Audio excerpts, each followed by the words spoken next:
Chers amis, Erev Tov, Beshem Hashem, Naaseh, Venatzliach, Shenizke, Lagdil, Torah, Oule Adira Betachlit, Shelirat Shamaim, L'Irvodo, Shalakadosh, Baruch Hu. On étudiera maintenant un très grand secret sur la Gada de Pessah, pour ceux qui sont intéressés à écouter et à partager. Mais juste avant, nous sommes ce soir le jeudi 11 du mois de mars et déjà le Kafret du mois de Hadar. On sort du mois de Hadar, du mois de la joie particulière, mais on rentre dans le mois de la Géoula, ce qui n'est pas plus mal. Ce soir, le shiur a été acheté, Bezrat Hashem, par Solange Lévi, à Yekara, pour l'Askara de son papa, Avraham ben Chana Lévi, Zichrono Livracha, Roi Hashem Tenachenu Begana Eden Elyon, Vechol HaShochavim Imo, Bichlal Arachami Vasilichot Vechen Yehi Ratzon, Venomar Amen. Yenish Matos Roi Haïm, et Bezrat Hashem, que Dieu bénisse tous ceux qui nous soutiennent sur tout leur chemin. Bezrat Hashem, une grande Atzlacha, Vetarvichu. Merci d'acheter les shiurim, merci d'être avec nous, merci de nous soutenir pour le binyan, pour le kimcha d'Episra. Nous avons commencé déjà à distribuer aux familles qu'on ne verra pas d'ici quelques temps, donc qu'ils aient au moins de quoi faire, et qu'on n'entende que de très très très bonnes nouvelles. On pensera à tous les malades d'Israël, que ce shiur leur ramène le réconfort, et puis en même temps, Kol Mete Israël, Roi Hashem Tenachena Megana Eden Elyon. Alors voilà, j'aimerais commencer ce shiur avec l'aide d'Hachem. Shalom Rocha, Josiane Deré, une fidèle d'Oal Moshe, de Torah Traim. Torah Traim, c'est un nom qui me tient beaucoup à cœur. Et tous ceux qui nous écoutent. La Gada de Pessah, quand on vient pour la lire, on a l'impression un petit peu de lire des condensés, des Meoraot, des épaissis, des épisodes plus exactement, de ce qu'il se passa en Égypte, des miracles incommensurables que Dieu a fait pour nous. Et donc, quand on traduit le mot Agada, le mot Agada, c'est les légendes. On appelle ça en général, quand on dit une légende en hébreu, Agada, le Shagada. Et malheureusement, pas mal de gens ne sont pas au courant de l'extraordinaire ségoula de la Agada. Légende, c'est péjoratif. C'est exactement ce que je pensais, c'est péjoratif, légende. Ça veut dire que c'est pas vrai. Ah. Alors, en hébreu, tu veux dire que le mot légende, c'est péjoratif. Oui, en français, c'est vrai que le mot légende, non, le mot légende laisse un ton de. Ça s'est passé ou peut-être pas, on n'est pas sûr. Aval, le mot Agada est du mot léagid.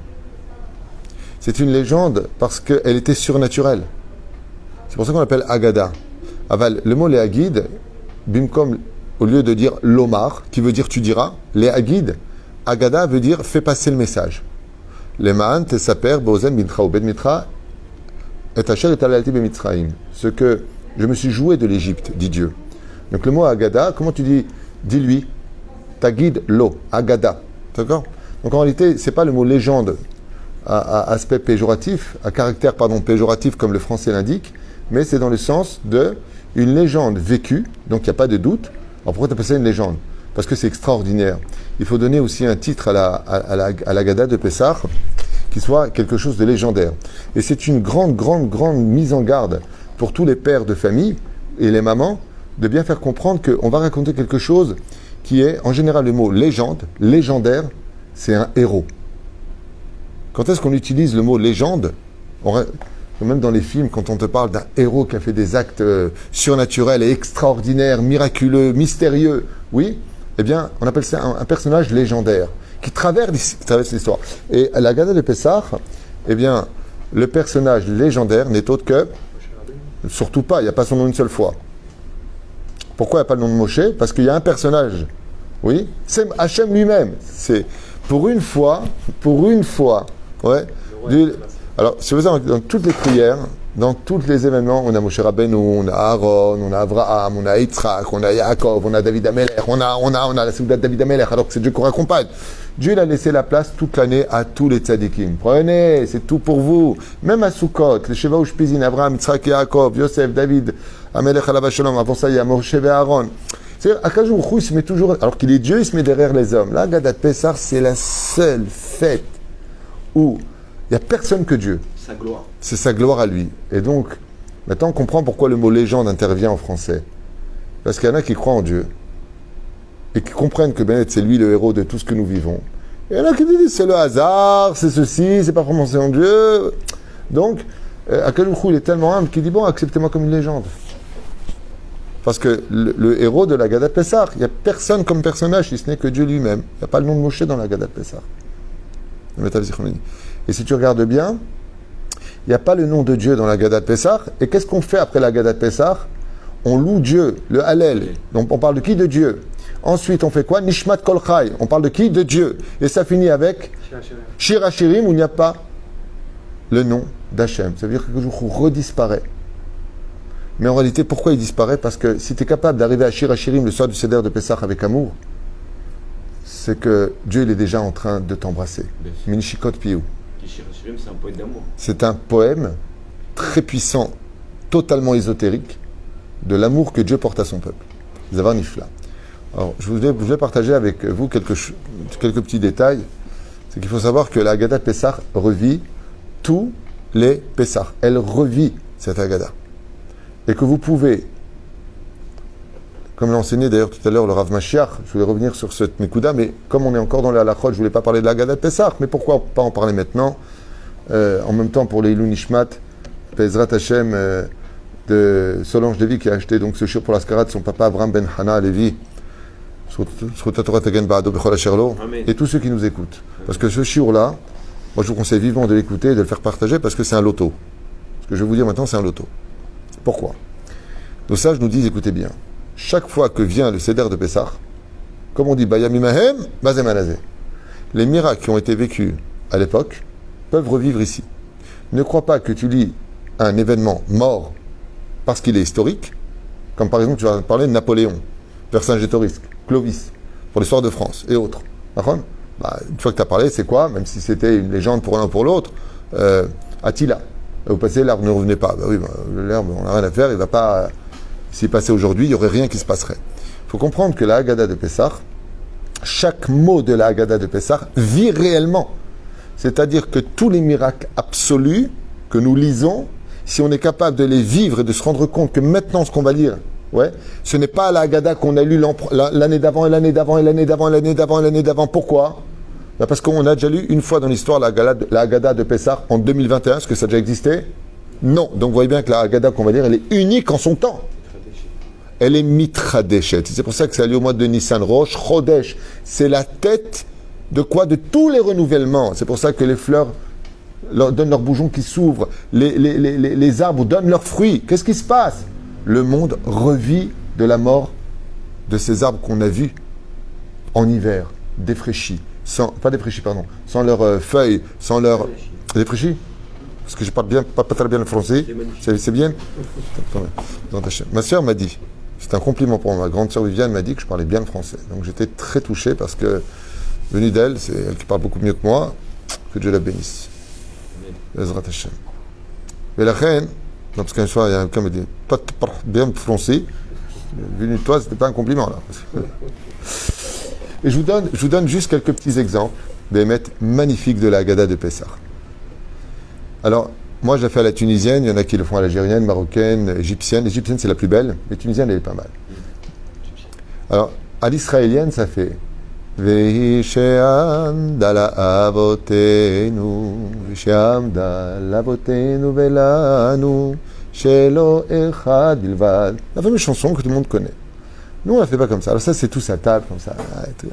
Heureux. Les maîtres, c'est très joli. Franchement, c'est beau. Rien à dire. Nous, à la tunisienne, il faut que ça bouge sur la chaise. On chante. Mais une fois que tu as chanté ton air, toi qui manques pas d'air, qu'est-ce que tu es en train de dire? Vehi she'amda lavotenu velanu. Écoutez bien les mots employés de la Haggadah. La Haggadah, elle est en train de te dire, arrête de me lire comme un livre d'histoire. Parce que les gens vont te dire, tu sais, moi, j'entends ce que tu dis là, c'est bien là, le rabbin là, il dit sa vie, c'est pas un plat mort ce qu'on est en train de lire. Mais tu sais pourquoi ça ne vit pas avec toi? Parce que tu la fais pas vivre.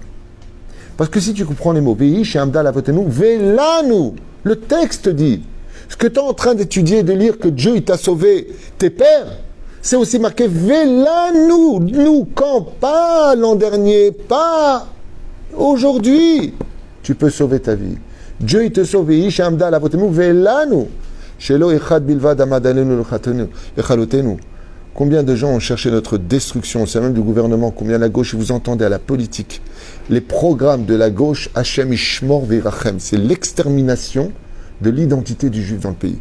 Renseignez-vous, n'écoutez pas ce que je vous dis, allez voir les journaux, ce qu'ils veulent faire. Hachem Ishmor Virachem, quand tu vois aux informations, quand tu vois dans leurs programmes, ouais, ce qu'ils veulent faire de notre pays, Hachem Ishmor Virachem. Heureusement qu'on a chasse pour être vraiment une rempart à l'assimilation. C'est horrible. Autant les gens disent on ne veut pas d'Israël Bnei Brak, mais vous voulez quoi, que ce soit Las Vegas ici ou quoi? On est dans le pays de Dieu. Et là, chez Bechol, le mec il n'a pas compris. Ah ouais, Lanou, qui t'a dit que c'est nous? Peut-être qu'il parle d'un mec qui s'appelle Lanou. Bah oui, mais c'est marqué. Et là, chez Bechol, Dor, Vador. Et de génération en génération, Omdim Alenu Lechalotenu. Ce n'est pas qu'à l'époque de Pharaon, ce n'est pas qu'à l'époque des Perses ou des Babyloniens avant, ou des Grecs, ou de Édom, ou à l'époque de la Shoah, et tous les pogroms que nous avons vécus, nous, le peuple d'Israël, alors qu'on n'a jamais fait de mal à personne. Les seules personnes à qui on fait du mal, le peuple d'Israël, c'est à nous-mêmes. Nous sommes notre propre pire ennemi, mais nous, vis-à-vis des autres, on n'a jamais fait de mal. Jamais. On n'a jamais retenu dans l'histoire que le peuple d'Israël a fait du mal à un autre peuple. Jamais. À part celle qui a été inventée et qui a tellement enrichi les médias d'Israël et des Palestiniens, alors que les seuls qui s'occupent d'eux, qui leur envoient des médicaments, qui font ce qu'il faut, avec 70 millions de shekels pris des impôts, pour eux, alors qu'ils coupent l'électricité chez nous en tant que juifs israéliens. Ouais, eux, ils nous coupent si on ne l'a pas fait. Mais les Palestiniens, ils ont une dette de 497 millions de shekels d'électricité. On n'aura jamais coupé. Quand ils nous envoient des bombes, pourquoi leur couper l'électricité? Ils ne pourraient rien faire. Non, c'est pas moral. C'est pas moral. Et avec tout ça, ils nous préparent des bombes. Allez-nous les chalotez-nous. Dans chaque génération, ils viendront pour vous exterminer. Ouais. Vers Kadosh Baruch Hu, Matzilenu miyadam. Chazal, ils disent, quand tu vas lire ces versets-là, bon, on peut tout faire dans la Gada, mais je vous ai pris je vous ai pris 3 points de la Gada. On ne peut pas tout détailler, parce qu'après derrière... C'est pas important. Le but de ce shiur, c'est vous de faire vivre, quand vous allez ouvrir la Gada, ne commencez pas à dire, bon, Avei Shamdal Avotenu Velanu, Shelo Echad Bilvad Amalenu. T'as vu, j'ai bien lu, hein? Non, les Chalotenu, non pas les Halotenu. Les Cha, c'est un Cha. D'accord, c'est bien de prononcer, mais tu comprends ce que tu dis? Tu vis la Gada? Tu es en train de, en disant ça, je vous explique. Les décrets qui avaient lieu contre vous, les procès peuvent s'annuler ici. Sa vie, tu peux les annuler. Ceux qui te veulent du mal, c'est des gens qui veulent ta mort, il y a des gens qui veulent te ruiner, il y a des gens qui veulent te prendre ce que tu possèdes. Là, dans ces... On me dit, Akadosh Baruch Matzim Yadam Hashem, tu peux dire, Beyamenu Hayom. Tu peux dire à Dieu, Tatziloti. Tu peux t'arrêter à ce moment-là en disant, dans la Gada de Pessah, Ribono Shalom, comme tu l'as fait pour nos pères et que tu dis que tu le fais pour nous, sauve-moi d'un tel aussi. Dis-le! Vous voulez entendre des choses encore plus merveilleuses? Regardez. Je tourne la page. C'est Olmad Mabirkesh Lavan Ha'arami. C'est un Hia Aleph. La'asot le Yaakov Avinu. Je parle au Gazar et là à la Zecharim. C'est Olmad, sors et apprends. Pourquoi tu veux que je sorte? Sors dans ce que tu vis aujourd'hui et apprends de ce que tu as appris la Torah. Il y aura toujours un Lavan Ha'arami. Une personne qui sera passée, c'est le shiur qu'on est en train de faire en ce moment sur les deux parachutes avec lesquels Picoudé. Il viendra à la vanne, mais c'est un ramaï. En réalité, ses intentions ne sont pas pures. Ici, on vient te dire, fais attention dans la vie. Chabdeu v'hajdeu. Honore tout le monde, respecte tout le monde, mais n'aie confiance en personne. C'est la devise de la Torah. Ma bikesh lavan à Arami, lavan à Arami, s'il est blanc, il n'est pas noir. Méfie-toi des gens qui se montrent trop amicales, qui disent, toi et moi, on est frères, tu sais, tu viens de le connaître. Oh, toi et moi, on est frères. Tu te rappelles quand tu m'avais amené une fois Michel. Ouais, on va travailler ensemble, on va faire ça, on va faire ça. Il y a beaucoup de... Et Bassov, pourquoi moi je posais, pourquoi tu veux travailler avec lui? Ce qui me sort, parce qu'on est frères. On est comme des frères. Frères de quoi? Frères de quoi? De titre? Et la fin, ça ne veut pas dire que lui est malhonnête, c'est pas ce que je suis en train de dire. Mais toi des mots trop rapides, des trop... c'est comme dans les Shiduchim. J'ai eu un coup de foudre. Tu sais comment ça va finir? En coup et en foudre. Fais gaffe. La reine. Omer Potse Ulmad. Sors et apprends.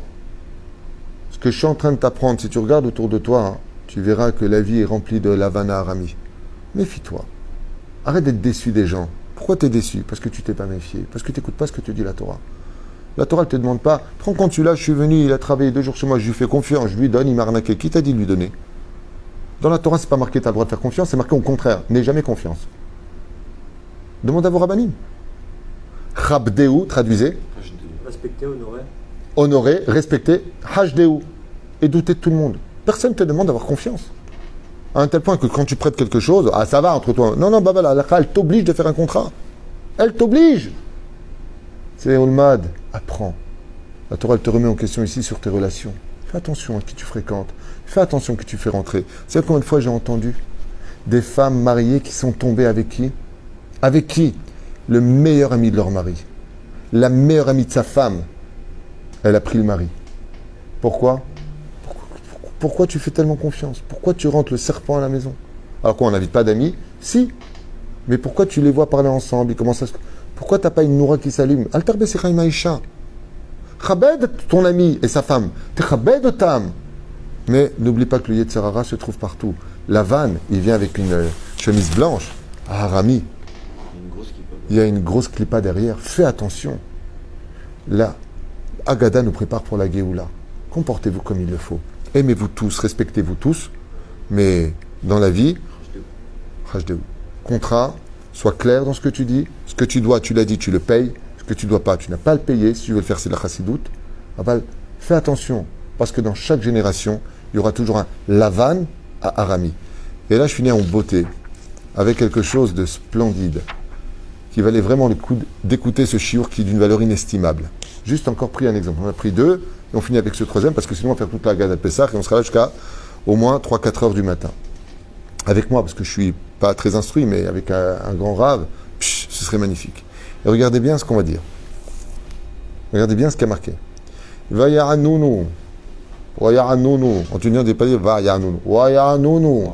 Waya'anounu, comme dit l'autre. Mais ils ont mis sur eux des policiers pour les faire souffrir dans leurs souffrances déjà importantes. Et qu'est-ce qui se passe? Ils ont l'impression de moudre de l'eau. Pourquoi? Ils construisaient des villes qui se détruisaient tous les Shabbats. Ces villes tombaient jusqu'au jour où Moshe a dit à Pharaon, il y a une ségoula. Si tu les laisses reposer le Shabbat, les villes ne s'effondreront plus jamais. C'est ce qu'a fait Pharaon. C'est comme ça que Moshe a instauré le Shabbat. C'est pour ça qu'on dit dans la Mida le Shabbat à Moshe Rabbeinu. Comment c'est marqué là-bas? Ismach Moshe.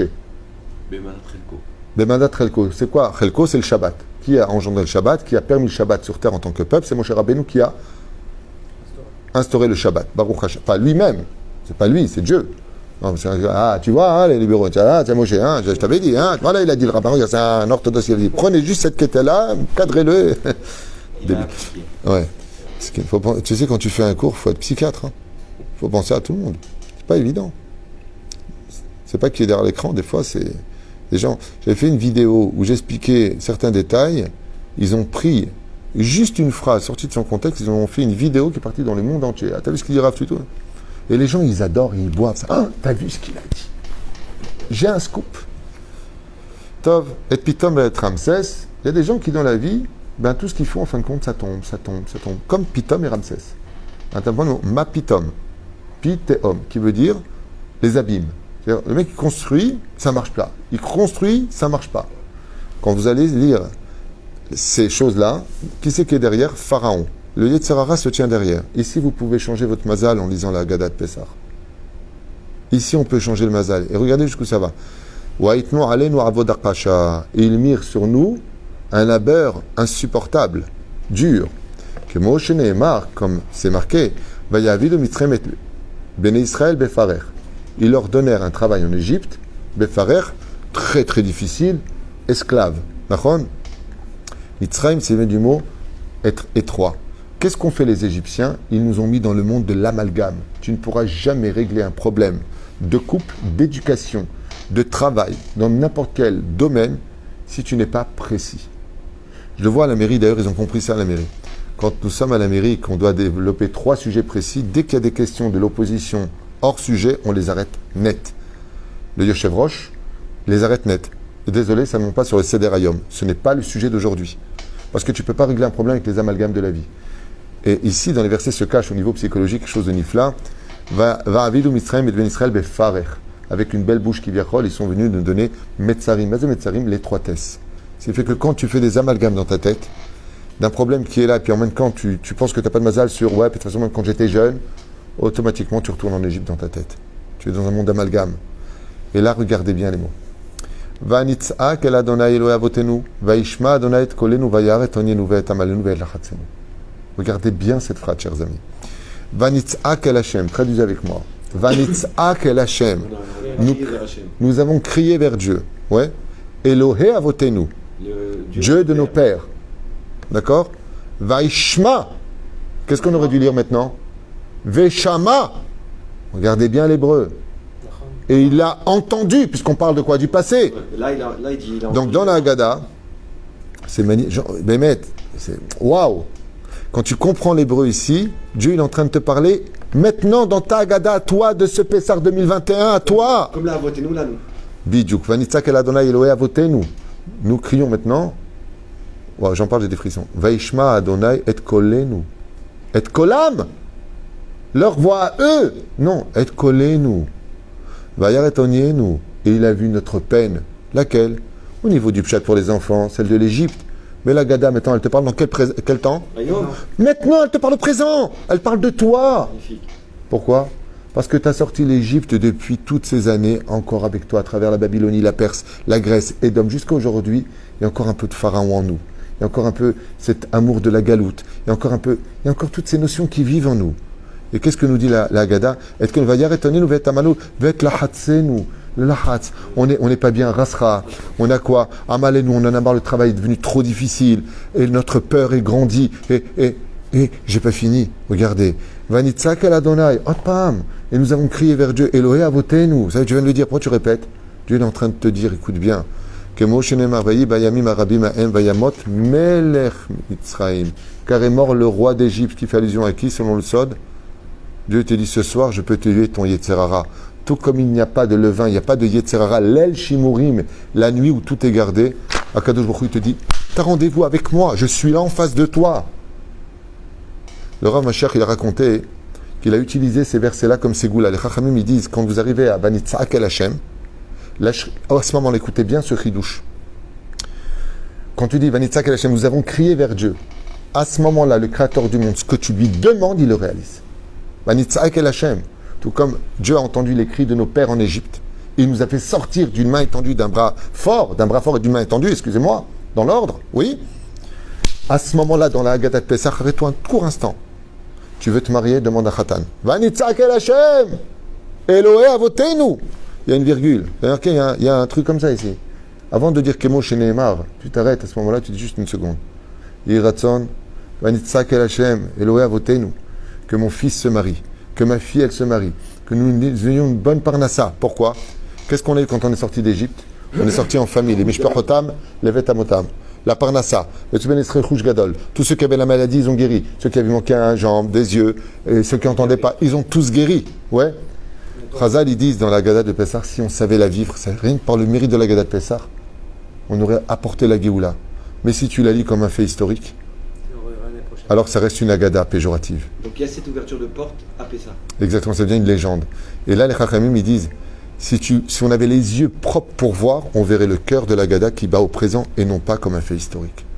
Nous ne sommes pas un livre d'histoire, nous sommes un livre de vie. À ce moment-là, je m'arrêterai juste là, parce que si je tourne la page, on va Blissof. Vanitzak el Hashem.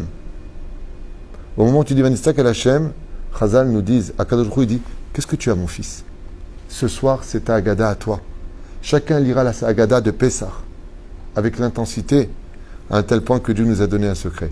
Kol amarbel et saper beitziat mitzrayim arezeh meshubach. Plus tu multiplieras la Haggadah de Pessah, et plus c'est meshubach pour qui? Pour Dieu ou pour soi? La question est pour les deux, car Dieu a plus envie de te donner que toi. Tu ressens le besoin de demander. Et c'est dommage. J'ai une question, Rav, s'il vous plaît. Ken. Comme vous avez expliqué dans le précédent cours, je ne sais plus c'était quand, concernant le Shabbat, par rapport aux enfants, aux discours qu'ils auront sur le foot ou autre chose, donnez-nous aussi le même moyen sur la table de Pessah de pouvoir captiver tous ceux qui sont à notre table, de pouvoir... C'est ce que je suis en train de faire dans ce cours. Oui. Ça veut dire que dans le cours, ce qui est très important, par exemple, je vous avais parlé de ça, moi je fais ça souvent avec mes enfants, Aujourd'hui, mes enfants, ils sont pour la plupart mariés, ils sont même papa, ils sont papa, donc mes enfants. Mais pour un père, un enfant, il peut avoir 90 ans, ça reste son fils. Mais par exemple, oui, je peux vous donner mais des exemples, il y en a il y en a dans toute la Gada. D'accord, en revenant sur les commentaires, je vous rappelle que juste par exemple par rapport à cela, si vous regardez sur TorahTrain.net, j'ai commenté toute la Haggadah de Pessah pratiquement, du Pshat jusqu'au Sod. Donc vous avez de quoi vous régaler. Vous savez combien de livres de commentateurs ont écrit. Alors si vous venez au soir du Seder de Pessah, préparant ce que vous allez dire, ça ne va pas le faire. Pourquoi? Parce que c'est lourd pour ceux qui attendent à table de dire alors attendez un instant, je vais voir un truc, après je vous dis. Non, il faut venir préparer. Il faut avoir ce don, cette intelligence et cette sagesse de préparer. Alors je vous donne par exemple une keta. Moi par exemple, qu'est-ce que j'ai fait quand mes enfants étaient jeunes? Je dis voilà, il y a eu 10 plaies, qui c'est qui les connaît par cœur? Tout le monde lève la main, patati patata. Ok? Maintenant je pose une deuxième question et je leur dis quelle est pour vous la plaie la plus extraordinaire? Pas ce que dit la Torah. Pour vous personnellement, maintenant que vous les avez étudiés à votre niveau à vous. Et chacun me disait, pour moi c'est le Harof, pour moi c'est la grêle, pour moi c'est la plaie des Bechorot, pour moi c'est la première plaie, le sang, j'ai trouvé ça. Voilà, chacun. Et donc, c'est pas que tu viens leur demander ou enseigner des choses, c'est que tu viens faire réfléchir. At petahlo, c'est à toi de lui ouvrir la bouche. Et pour cela, il faut lui donner l'hameçon qui lui donnera envie de parler de la Haggadah de Pessah. Par exemple, moi, si je devais lancer une petite bombe atomique pendant le Seder de Pessah, qui me laisserait jusqu'à 1h du matin tranquille en train de voir tout le monde parler de Torah, c'est de dire, pourquoi est-ce qu'on fait la Haggadah de Pessah alors qu'on est en train de mentir? Je suis jamais sorti du pays d'Égypte, j'ai pas connu Pharaon. Mais intéressant, pourquoi est-ce que la Torah nous parle au présent alors que nous n'y étions pas? Est-ce qu'il existerait donc une autre Égypte que celle dont on parle ici? Et c'est un débat qui peut mener à une extraordinaire explication. Comme le disent les Chachamim, il n'y a pas une génération, il n'y a pas un Moshe Rabbeinu, c'est le Gdol Hador, mais aussi pas une génération où il n'y a pas le Pharaon. Mais la reine Bezrat Hashem, il faut savoir que ces dimensions vivent aussi en nous. Metzarim, par exemple, celui qui a tout le temps des angoisses, des peurs, c'est quelqu'un qui est toujours en Égypte, même si géographiquement, il est en Israël. Et donc de comprendre que si il investissait un peu plus chez Dieu, sa émouna, eh bien, il aurait beaucoup moins de crainte et beaucoup moins de doutes, de suspicions dans ses pas vers l'avenir. Parce que toute cette Torah-là, elle n'est là que pour donner du plaisir. Et n'oubliez jamais que Dieu nous aime d'un amour tellement grand que Shir HaShirim l'exprime d'une façon tellement élogieuse au sein du peuple d'Israël que le monde a été créé pour donner. Dieu veut nous donner. La question, est-ce que nous, on veut prendre? La question, est-ce que nous, on veut prendre? Mais comme Dieu nous donne, si on prend, c'est pour mieux lui rendre. Ça s'appelle la gratitude. Et le monde a été construit sur cela. Mais la reine, je pense que surtout, c'est une question qui vient de me monter à l'esprit. De toute la Haggadah de Pessah, quel est ton passage préféré? Réponds-moi. Le passage préféré, c'est les 10 plaies. Les 10 plaies. Pourquoi? Pourquoi les 10 plaies, pour toi, sont plus significatifs que ce qu'on vient de dire quand Dieu les a libérés justement après les 10 plaies? Parce que pour moi, ça exprime la puissance de Dieu. Pour toi, ça exprime la puissance de Dieu. Plus que le don de la Torah ou tous les... c'est quelque chose... Attends, on ne va pas faire de débat, on n'est pas appelé ça. Mais tu vas... Voilà. Ça n'avait jamais été fait. Voilà. Mais ça marche. Eh bien, regarde. Comment ça marchera? Regarde ce qui vient de se passer entre nous. Tu m'as posé une question et tu as ta réponse. J'ai juste posé une bonne question. Et là, je te vois partir en arrière, les mains comme ça, en me disant, je vais t'expliquer pourquoi. Tu vois qu'en fin de compte, même sans préparer pour les gens qui sont à table de la Torah, il suffit simplement de poser une bonne question pour laisser débattre les gens pendant des heures. Je me rappelle qu'une fois, j'ai eu un couple pour lequel je fais un shlom bayit. Et le problème de leur shlom bayit, c'est qu'ils n'avaient aucune discussion. Aucune. Donc, ils étaient à table et ça va. Et ça va. Et ça va le travail? Ça va toujours? Ça va. Donc, résultat, ils sont sur leur portable, ils n'ont absolument rien à se dire. Et quand la femme m'a dit, ouais, mais je suis avec un homme qui n'a absolument rien à dire, il n'est pas intéressant, la vérité, je m'ennuie avec lui. Alors, j'ai sorti un livre qui s'appelle Orot HaHalacha. Je vous dis le livre, franchement, c'est un livre de Kitzur Shulchan Aruch, qui s'appelle Orot HaHalacha. C'était 2 Israéliens. Et je dis, voilà, à partir d'aujourd'hui, à table, vous allez commencer ce livre, même si toutes les lois ne concernent pas forcément les femmes, et vous allez lire tous les soirs à table 2 halachot. Ça prend exactement 1 minute pour des Israéliens à lire c'est des condensés d'halachot, halacha les maaseh. Et 3 jours plus tard, je reçois un coup de téléphone. Et j'ai dit, ma shlom prem, oui, vous vous rappelez? Non, je ne me rappelle pas, parce que depuis, j'ai encore beaucoup de couples. Et il me dit, tout était super, Toda Rabba, on n'a jamais autant parlé, ma femme et moi. Le problème, c'est que vous nous avez juste eu sur un domaine. Je dis, ah bon, lequel? Il m'avait dit que ce sera 1 minute, 2 minutes maximum, vous vous rappelez? Ouais, on est resté 2 heures hier, sur le Netilat Yadayim. Elle m'a dit, attends, j'ai un oncle qui est religieux, je lui demande pourquoi on fait Netilat, quelles étaient les raisons.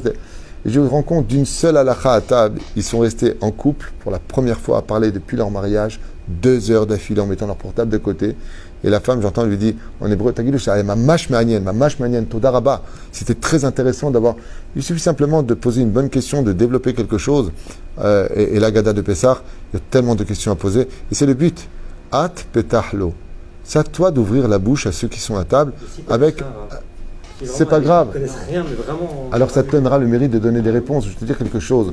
Quand on pose des questions à une personne, la meilleure des réponses est de dire je ne sais pas. Parce que s'il a la réponse, il n'a rien appris, mais s'il ne savait pas, non seulement il a pris une question, mais de plus, il s'enrichit de la réponse. Il n'y a pas de mauvais en cela. Mais par contre, ce qu'on peut faire, moi c'est ce que je fais quand je vois que les gens, pour ne pas les gêner, je ne peux pas poser une question, mais qu'à la fin, la femme lui dit, mais t'as Armar, tu connais rien, tu vois, ce serait très dur. Dans ce cas-là, ce que je fais, moi, c'est le mifran américain. Et dès que je vois qu'une personne est faible, je dis, allez, vas-y, toi, tu es un mifran américain, c'est-à-dire je donne 4 possibilités. D'accord? Mais avec des styles, qui nous a sortis d'Égypte? François Hollande, Gorbatchev, Moshe Rabbeinu ou Trump. Allez, c'est un mec qui dit, c'est un relou qui dit Trump. Vraiment, il est très en retard. Mais voilà, alors après, ça devient très comique à table. Et c'est ce qui compte. Donner de la joie, de poser des bonnes questions, Bezrat Hashem. En d'autres termes, je finirai juste. Tout comme on veut une vie, une Torah de vie, on veut une Agada qui vit. Et c'est ce que je vous souhaite. C'est comme ça que je l'appelle ce shiur, une Agada qui vit. Ne l'oubliez pas. Qui vit au présent. Qui vit. Ouais. Le mot vie. C'est vrai. Parce que présent, si tu renverses les lettres du mot présent, c'est les lettres du mot serpent. Ne finissons pas avec un terme péjoratif. Kol Tov.